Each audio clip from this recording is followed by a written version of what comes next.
भारतीय राज्यघटना आणि भारतीय राज्यघटनेतल्या जे आपण कलमवार विचार करत आहोत, आपण कलम 1 पासून ते 21व्या कलमापर्यंत माहिती पाहिलेली आहे.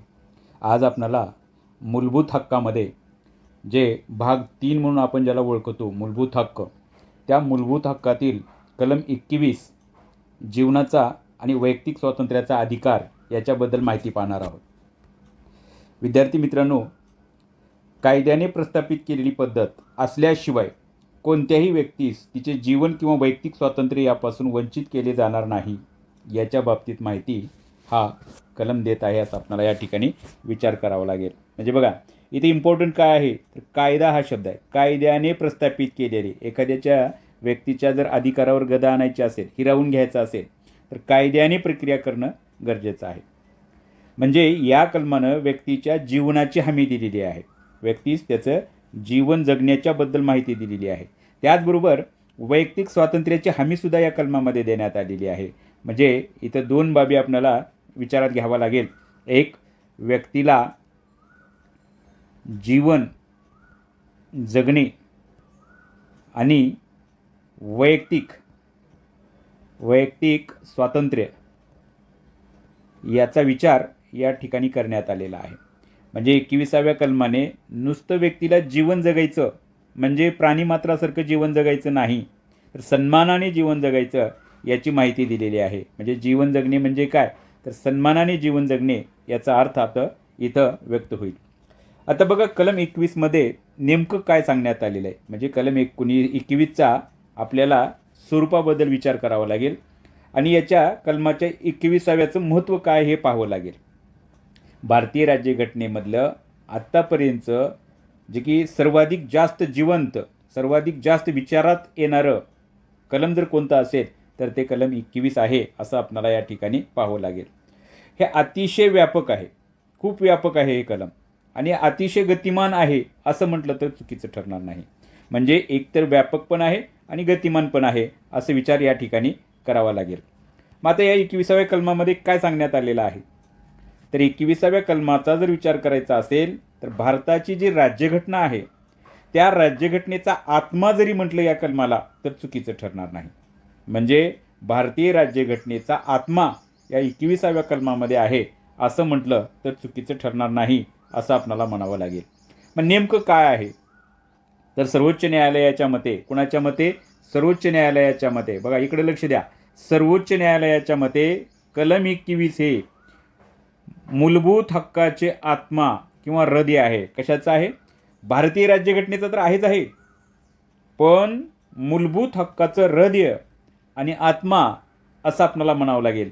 मूलभूत हक्क कुठं दिलेले आहेत तर कलम 12 ते 35 मध्ये, 12 ते 35 कलमामध्ये जर सगळ्यात महत्त्वाचं जर कोणतं कलम असेल तर 21 कलम आहे, असं आपल्याला या ठिकाणी विचार करावा लागेल. हा अधिकार फक्त भारतीय पुरताच मर्यादित नाही, तर तो भारताचा नागरिकाला तर आहेच आहे, पण परदेशी नागरिकांना सुद्धा आहे. बघा, मागील व्हिडिओमध्ये आपण असा विचार केला की काही कलम फक्त भारतातल्या लोकांपुरते होते, जसे की आता अगदी नुकताच आपण 19व्या कलमाचा विचार केलेला होता. 19वं कलम फक्त भारतीय लोकांना देण्यात आलेलं होतं. जे स्वातंत्र्य होते बघा, स्वातंत्र्याचा विचार करत असताना फक्त तो भारतीय नागरिकांना सांगितला आपण, पण हे कलम 21 जे आहे ते भारतीय लोकांपुरतं तर मर्यादित आहेच आहे, पण परदेशी नागरिकांना सुद्धा अधिकार प्रदान करतं. म्हणजे भारतीय राज्यघटनेमध्ये भाग 3 जे आहे, म्हणजे जे मूलभूत अधिकार आहेत त्याचा आत्मा आपणाला या कलमामध्ये पाहता येईल, असं विचार करावा लागेल. आता बघू कलम 21ची व्याप्ती काय. नेमकं कोणत्याही कलमाचं स्वरूप पाहिल्याच्या नंतर आपणाला व्याप्तीकडं वळावं लागेल. भारतामध्ये जरी आणीबाणी घोषित करण्यात आलेली असली, भारतात काय झालेलं आहे, आणीबाणी घोषित झालेली आहे, तरीही 21ची व्याप्ती अबाधित राहते. म्हणजे 21व्या कलमाला कसलाच धोका होऊ शकत नाही, असं याची एक मोठी व्याप्ती आपल्याला या ठिकाणी असलेली पाहता येईल. घटनादुरुस्ती 44, बघा कितवी घटनादुरुस्ती आहे ही? 44वी घटनादुरुस्ती आहे. कधी करण्यात आलेली आहे ती? 1978 मध्ये करण्यात आलेली आहे. म्हणजे 44वी घटनादुरुस्ती 1978 मध्ये करण्यात आली आणि या कलमाची महत्त्व स्पष्ट केलेली आहे. नेमकं काय आहे पहा. भारतामध्ये ज्यावेळेस राष्ट्रीय आणीबाणी लागेल, बघा राष्ट्रीय आणीबाणी कधी लागते? 352व्या कलमाची अंमलबजावणी झाल्याच्या नंतर. म्हणजे आणीबाणीची आपण 3 प्रकार पाहिलेले आहेत. 352 नुसार काय आहे हो, तर राष्ट्रीय आणीबाणी आहे. कुठली आणीबाणी आहे? राष्ट्रीय आणीबाणी आहे. त्याच्यानंतर 356चा एक विचार करावा लागेल, ज्याला आपण घटनात्मक आणीबाणी म्हणतो. पहा, घटनात्मक आणीबाणी. आणि शेवटी शर्ती जे आहे 360व्या कलमानं कुठली आणीबाणी आहे, तर आर्थिक आणीबाणी आहे. आर्थिक आणीबाणी. बघा विद्यार्थी मित्रहो, आत्तापर्यंत सर्वाधिक जास्त वापर करण्यात आलेला आहे. आणि राज्यापुरता जर विचार करायचा असला तर या 356व्या कलमाचा म्हणजे घटनात्मक आणीबाणीचा मोठ्या प्रमाणात वापर केलेला दिसतो. असे जरी असले, राष्ट्रीय आणीबाणी जरी भारतात लावण्यात आलेली असेल, तर मूलभूत अधिकारातले सगळे कलम रद्द होतील, निलंबित होतील. पण 20 आणि 21 या कलमाला निलंबित करता येणार नाही, हे 44व्या घटनादुरुस्तीमध्ये सांगण्यात आलेलं आहे. म्हणजे 44वी घटनादुरुस्ती किती महत्त्वाची आहे आणि या कलमाचं महत्त्व किती अधिक प्रमाणात व्यक्त केलेलं आहे हे आपल्याला या ठिकाणी पाहावं लागेल. म्हणजे भारतामध्ये जर राष्ट्रीय आणीबाणी घोषित झालेली असेल, संपूर्ण भारतामध्ये किंवा भारताच्या एखाद्या भागामध्ये जरी झालेले असले, तरी 20 आणि 21चं निलंबन करता येणार नाही, असं या कलमाचं महत्त्व आपल्याला पाहावं लागेल. मग आता नेमकं काय आहे त्याच बाबीचं आपल्याला आता थोडंसं सविस्तर पाहावं लागेल. म्हणजे कलम 352चा राष्ट्रीय आणीबाणीचा वापर होत असताना हे हक्क निलंबित होत नाही. माफ करा, आणीबाणीत हे कलम अबाधित असतं, याचा विचार करावा लागेल.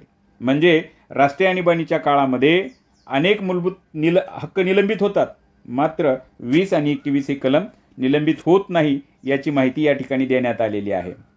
आता 44व्या घटनादुरुस्तीचा जर विचार करायचं झालं, कितव्या? 44व्या घटनादुरुस्ती म्हणजे 1978मध्ये जे करण्यात आलेली आहे, त्या आणीबाणीचं किंवा या घटनादुरुस्तीचा जर विचार करायचं झालं, तर कलम 20 सोबत कलम 21 कधीही निलंबित होऊ शकत नाही, याची माहिती देण्यात आलेली आहे.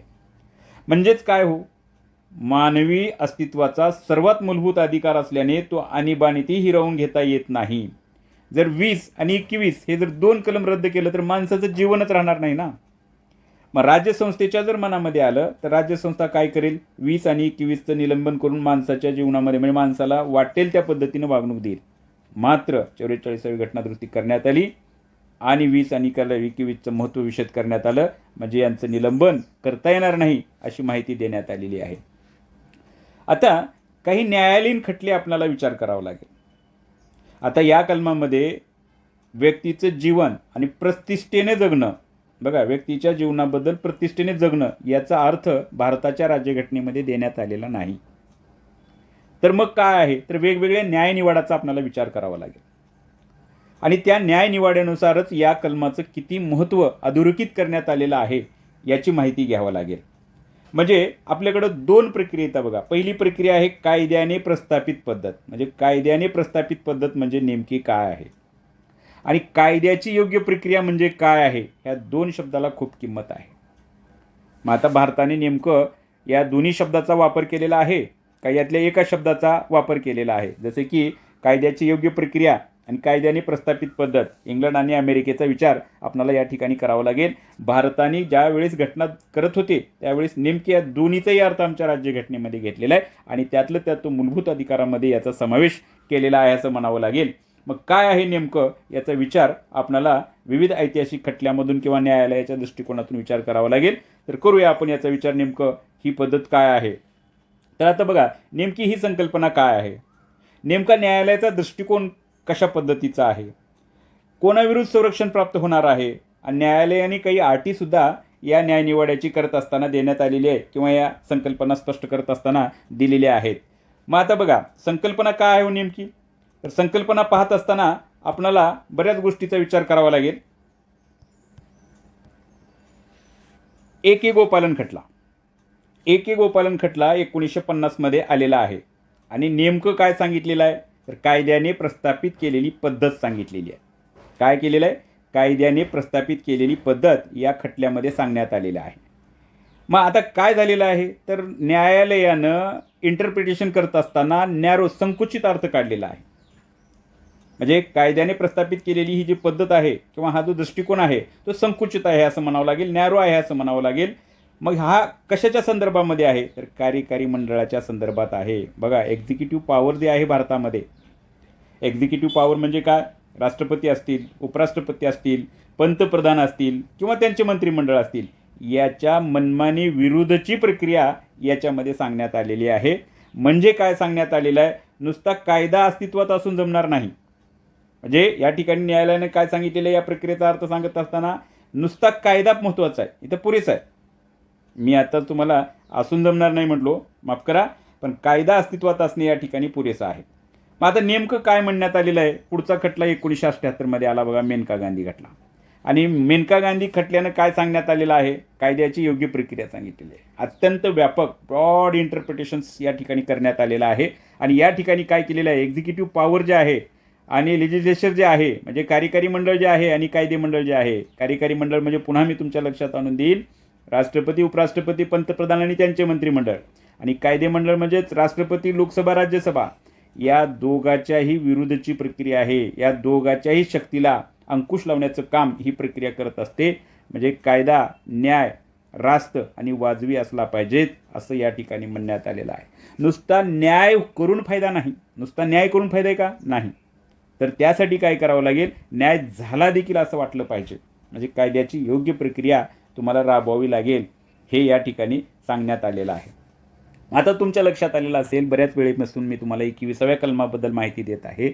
मग 21व्या कलमामध्ये कशाचा महत्त्व सांगण्यात आलेले, तर जीवनाचा अधिकार म्हटलेला आहे. व्यक्तीच्या जीवनाचा अधिकार, जीवन जगण्याचा अधिकार. मग हा नेमका काय आहे, तर जावं लागेल आपल्याला 1978च्या मेनका गांधी खटल्याकडे. आणि मेनका गांधी खटल्याचा निर्णय देत असताना न्यायालयाने अगदी स्पष्ट सांगितलेलं आहे की जीवनाचा अधिकार म्हणजे काय आहे. मग काय आहे, आता बघा, बरेच लोक जीवन जगतात. सामान्य लोक, गरीबातले गरीब काय करतात, जीवन जगतात. बघा, जीवन जगतात. परत लक्षात घ्या, जीवन जगतात. फक्त पुढे असेल ते काम करणे, कामामधून पैसा मिळवणे आणि आपली उपजीविका करणे. म्हणजे त्यांच्याकडे कसल्याच प्रतिष्ठा असणाऱ्या वस्तू राहत नाहीत. याला जीवन म्हणायचं का? हो, नाही. केवळ जिवंत राहणे ह्यात अर्थ अभिप्रेत नाही जीवनाच्या अधिकारामध्ये. तर जीवनाचा अधिकार म्हणजे फक्त प्राण्यासारखं जगायचं, नुसतं श्वास घेऊलेला आहे, फुकटात मिळायला श्वास घेऊलेला आहे, जीवन जगलेलं आहे, हे नाही. म्हणजे यातनं अगदी स्पष्ट अर्थ काय आहे, व्यक्ती फक्त भौतिक दृष्टिकोनातून जिवंत आहे असं नाही. तर व्यक्ती जीवन जगत असताना कसा असला पाहिजे, मानवी प्रतिष्ठेने जीवन जगला पाहिजे. पहा, खऱ्या अर्थाने जगणे म्हणजे मानवी प्रतिष्ठेने आणि सन्मानाने जगणे होय. म्हणजे कलम 21 काय सांगत आहे तुमच्या लक्षात आलेलं आहे. केवळ जिवंत राहणे म्हणजे जीवनाचा अधिकार नाही, तर तुम्ही मानवी प्रतिष्ठा प्राप्त करून प्रतिष्ठेने जीवन जगणे म्हणजे जीवनाचा अधिकार आहे. आणि या कलमाची महती स्पष्ट करत असताना, मेनका गांधी खटल्यामध्ये निर्णय देत असताना न्यायालयाने अनेक उपहक्कांचा सुद्धा यामध्ये माहिती दिलेली आहे. मग आता नेमके उपहक्क कोणते आहेत, ज्याला राईट आणि त्याचे उपहक्क म्हणजे अधिकार आणि त्यांचे उपहक्क, न्यायालयाने वेगवेगळे जे अधिकार जोडलेले आहेत. राज्यघटनेमध्ये जीवनाचा अधिकार फक्त सांगण्यात आलेला आहे, पण जीवनाचा अधिकार म्हणजे काय हे राज्यघटनेनं सांगितलेले नाही, मौन बाळगलेलं आहे. पण न्यायालयानं काय केलेलं आहे, हो, वेळोवेळी ज्या ज्या पद्धतीचे खटले त्यांच्यासमोर येतील त्यामधून जीवनाच्या अधिकाराच्याबद्दल उलगडा केलेला आहे. मग त्यालाच आपण उपहक्क म्हणतो. भाग 1 मध्ये न्यायालयाने काय केलेलं आहे, उपहक्क जोडलेले आहेत. मग उपहक्कामध्ये काय आहे, तर याचा विचार करत असताना नंबर 1चा विचार करावा लागेल, मानवी प्रतिष्ठेने जगण्याचा अधिकार. सन्मानाने जीवन जगणे, सन्मानाने जीवन व्यतीत करणे, याला महत्त्व दिलेलं आहे. काय दिलेलं आहे, मानवी प्रतिष्ठेने जगण्याचा अधिकार या उपहक्काचा समावेश केलेला आहे. त्याचबरोबर व्यक्तीला जीवन जगत असताना आपल्या काही प्रायव्हसी आहेत.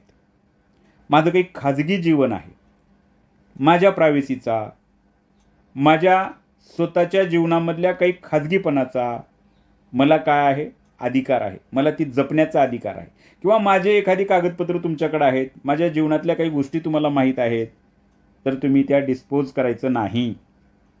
हे कुठं सांगितलेलं न्यायालयानं, पट्टुस्वामी खटला 2017 आलेला होता. आणि या खटल्याचा निर्णय देत असताना राईट टू प्रायव्हसी, बघा, आधार कार्डाच्या संदर्भामध्ये मोठ्या प्रमाणात भारतामध्ये विचारवंतांनी टीका केली की आमच्या राईट टू प्रायव्हसी हाताची टशी घेत आहेत, डोळे स्कॅन केले चाललेले आहेत, आमचा वैयक्तिक डाटा सरकारकडे जात आहे, मोबाईल कंपन्याकडे जात आहेत.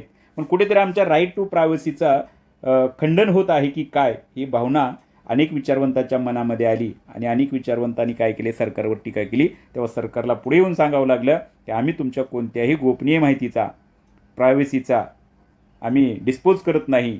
सरकारला आवश्यक असल्यामुळे त्या गोष्टी आम्ही करत आहोत. म्हणून न्यायालयानं न्यायनिवाडा करत असताना प्रत्येक व्यक्तीच्या जीवनाचा राईट टू प्रायव्हसी हा अधिकार आहे असं सांगितलेलं आहे. त्याचबरोबर व्यक्तीला आमच्या देशामध्ये जगत असताना पर्यावरण कसं असलं पाहिजे, हो, स्वच्छ असलं पाहिजे. बघा, राज्यघटनेनं, न्यायालयानं तर सांगितलेलं आहे व्यक्तीला जीवन जगत असताना स्वच्छ पाणी पिण्यासाठी भेटलं पाहिजे, प्रदूषणमुक्त हवेत जगण्याचा हक्क असला पाहिजे. पण हे प्रामुख्याने होत असताना दिसत नाही आपणाला. पर्यावरण मोठ्या प्रमाणात दूषित झालेलं आहे. गावोनगाव शहरामध्ये दूषित पाणी मोठ्या प्रमाणात पिण्यासाठी उपलब्ध होत चाललेलं आहे. सरकारनं याच्याकडे वेळीच लक्ष दिलं पाहिजे. पर्यावरण जर स्वच्छ असेल तर आमचं आयुर्मान काय होईल, हो, वाढेल. जन्मलेल्या प्रत्येक व्यक्तीचं जीवनमान आमच्या देशामध्ये वाढेल. पण पर्यावरण दूषित झाल्यामुळं आमचं जीवनमान कसं झालेलं आहे, खालावलेलं आहे. स्वच्छ पाणी आम्हाला जर पिण्यामध्ये जर मिळालेलं असेल तर आमचं आरोग्य सुधारेल, आमच्या आरोग्यावरचा खर्च कमी होईल असं या ठिकाणी सांगण्यात आलेलं आहे. त्याचबरोबर आम्हाला आरोग्याचा अधिकार असला पाहिजे. सरकारने बघा आता काय केलेलं आहे, जन आरोग्य योजना काढलेली आहेत. कोणत्या? जन आरोग्य योजना. 5 लाखापर्यंत मोफत इलाज केला चाललेला आहे. कारण मला अधिकार आहे, आमच्या देशातला आहे, मी भारताचा नागरिक आहे आणि मला फक्त आरोग्याच्या सुविधा मिळालेल्या नाहीत म्हणून मला मृत्यू येऊ द्यायचा नाही. मला वैद्यकीय उपचार असले पाहिजे. माझ्याकडे बिमाऱ्या येतील, माझं आरोग्य ढासळेल, कारण आमच्याकडे स्वच्छ पर्यावरण नाही, पाण्याचं शुद्ध पाणी पुरवठा नाही, स्वच्छ हवा नाही आहे आमच्याकडं, आरोग्य पण ढासळलं म्हणून आम्ही त्याच्यामध्ये मरायचं का? नाही. तर आम्हाला आमच्या राज्यघटनेनं जीवनाचा अधिकार देत असताना सांगण्यात आलेलं आहे की उपचार मिळवण्याचा तर अधिकार आहेच आहे. दवाखान्याची निर्मिती सरकारने केली, तुम्हाला उपचार मिळवून दिले, त्याची जबाबदारी संपणार नाही. ज्या व्यक्तीकडे पैसे नाहीत पण बिना पैशानं तो इलाज करता मरायचा का? नाही. तर त्याला 5 लाख रुपयेपर्यंतच्या जनआरोग्याच्या योजना या ठिकाणी तयार करून दिल्या आहेत. म्हणजे पैशा बिना कोणीही व्यक्ती दवाखान्यातल्या सुविधापासून वंचित राहता कामा नये अशी रचना आमच्या सरकारने केलेली आहे.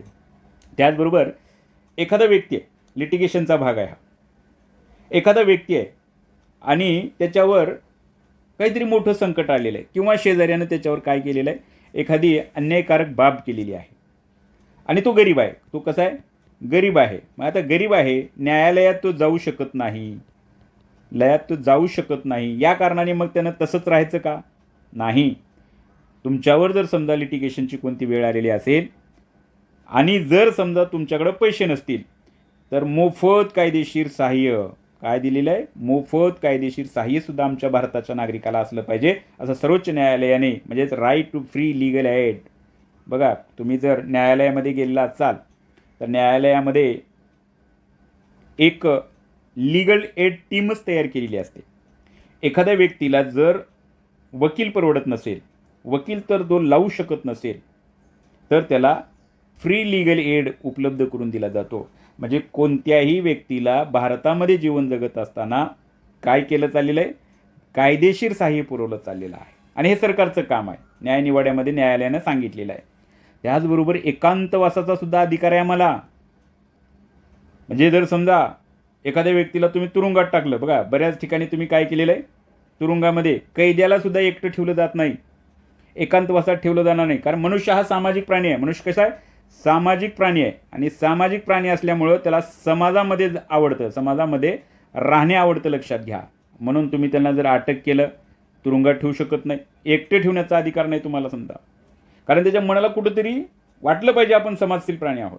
म्हणून विचार करावा लागेल की विनाकारण एकटे, बघा इथे विनाकारण आहे, कारण नसताना एकटे. आता जर तुम्ही समजा विद्यार्थी आहात, एकटेच बसून अभ्यास करावा लागेल तुम्हाला, कारण नसताना तुम्हाला एकटे ठेवलं जाणार नाही. मग आता याच बाबीचा विचार करायचा, सराईत गुन्हेगार आहे आणि सराईत गुन्हेगाराला जर तुम्ही म्हटले की बाबा याला अलग ठेवू नका, एकांतवासात ठेवू नका, तुम्ही काय करा, सगळ्यामध्ये करा, तर सराईत गुन्हेगार काय करेल? पुन्हा सगळ्या व्यक्तींना इजा पोहोचवेल.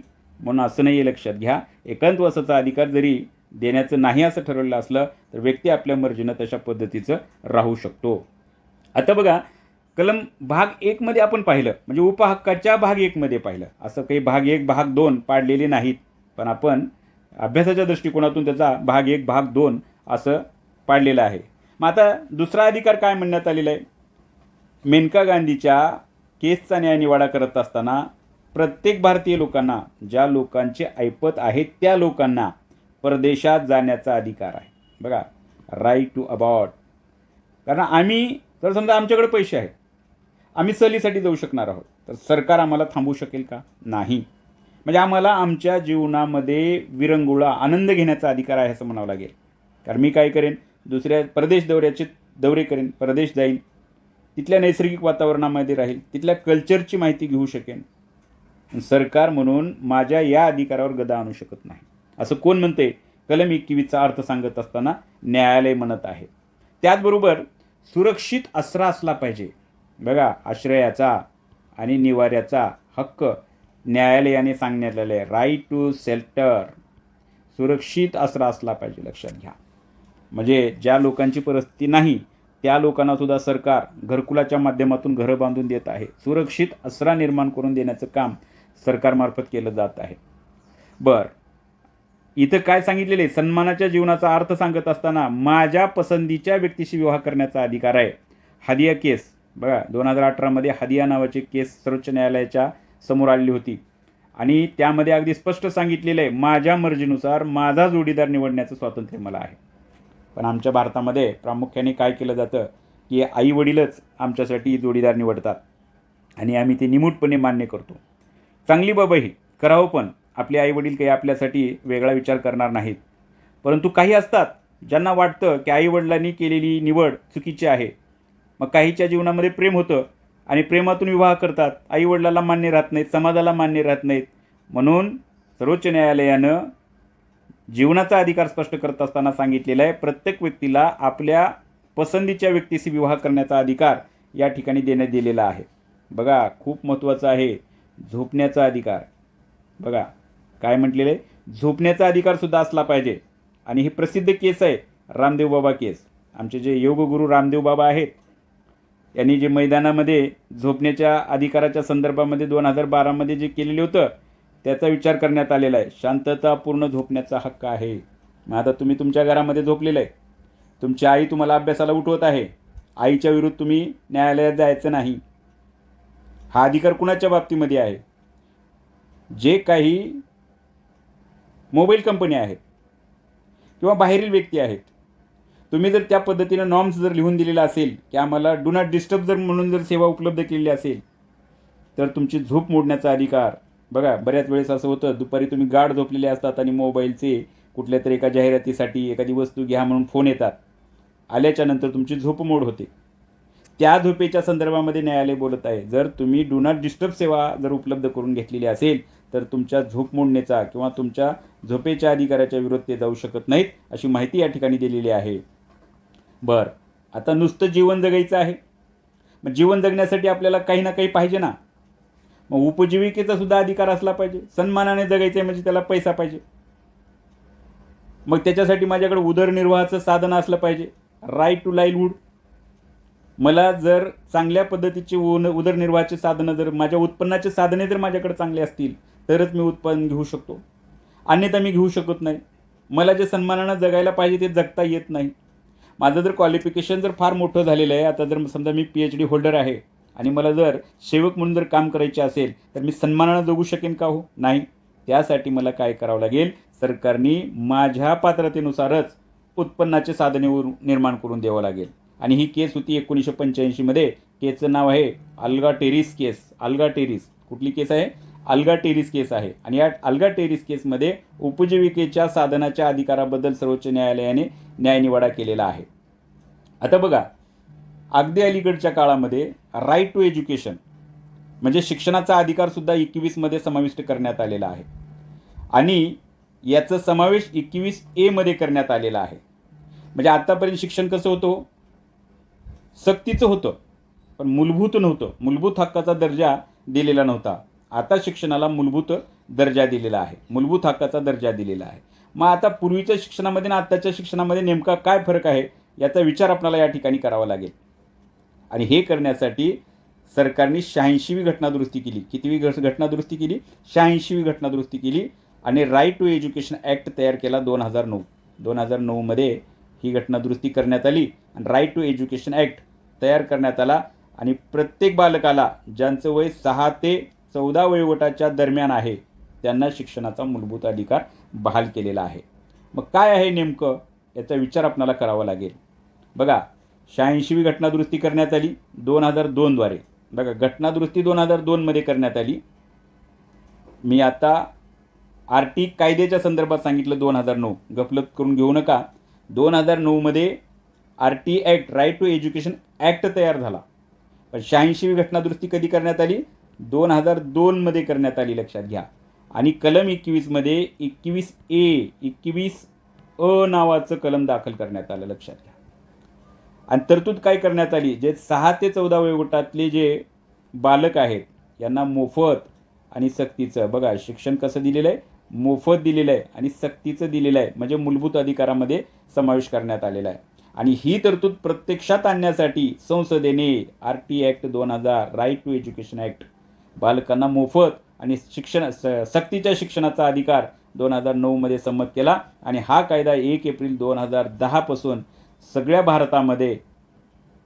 भारतामध्ये लागू झाला असं म्हणावं लागेल. आणि याच कायद्याने आता प्रत्येक बालकाला शिक्षण हे मोफत करण्यात आलेलं आहे. शाळा किती का मोठी असणार, 25% कोटा, बघा किती, 25% कोटा RTला देण्यात आलेला आहे. मग RTमधून प्रवेश घेणारे कोण? ज्यांचं आर्थिक उत्पन्न कमी आहे अशा पालकाचे पाल्य यामधनं काय करू शकतात? शाळेमध्ये प्रवेश मिळू शकतात. पण कोणते? 6 ते 14 वयोगटातलेच. आता हे झालं आपण 21च्या संदर्भामध्ये. पण आता बघू आपण परीक्षेच्या संदर्भामध्ये. स्पर्धा परीक्षेच्या विद्यार्थ्यासाठी एक क्विक रिव्हिजन आपणाला घ्यावं लागेल. कलम 21 आणि 21(1) एक छोट्या दृष्टिक्षेपामध्ये आपणाला विचार करावा लागेल. मग आता यामध्ये आपण काय पाहिलेलं आहे? तर A.K. गोपालनचा खटला पाहिला बघा 1950मधला. याची संकुचित व्याख्या देण्यात आली कायद्याने प्रस्थापित पद्धतीच्या संदर्भामध्ये. मग पुन्हा काय केला? मेनका गांधीचा खटला पाहिला आणि कायद्याची योग्य प्रक्रिया म्हणजे व्यापक व्याख्या या ठिकाणी देण्यात आली. म्हणजे मानवी प्रतिष्ठा ही कशा पद्धतीची असली पाहिजे. 2017मध्ये पुट्टास्वामी खटला एक आला गोपनीयतेचा, राईट टू प्रायव्हसीच्या संदर्भामध्ये, ही पण माहिती आपण घेतलेली आहे. म्हणजे हा कायदा किंवा हे जे 21 कलम आहे ते दोन्ही नागरिकासाठी आहे. म्हणजे भारताच्या नागरिकासाठी, भारत आणि परदेशी नागरिक दोन्ही देशाच्या नागरिकासाठी ही बाब लागू आहे. 21 आणि 21A हे लागू आहे असं म्हणावं लागेल. 21च्या संदर्भामध्ये आणखीन एका बाबीचा विचार केला. 20 आणि 21 किती हो? 20 कलम आणि 21 कलम हे दोन असे कलम आहेत. जर भारतात राष्ट्रपतीची आणीबाणी जरी घोषित झाली, राष्ट्रीय आणीबाणी जरी घोषित झालेली असेल तरी या अधिकाराचं निलंबन होत नाही. 44वी घटनादुरुस्ती 1978मध्ये हे घटनादुरुस्ती करून सांगण्यात आलेला आहे. त्याचबरोबर आता कलम 21A 6 ते 14 वयोगट जे आहे यांना शिक्षणाचा right to education act 1 April 2010 पासून संपूर्ण भारतामध्ये लागू करण्यात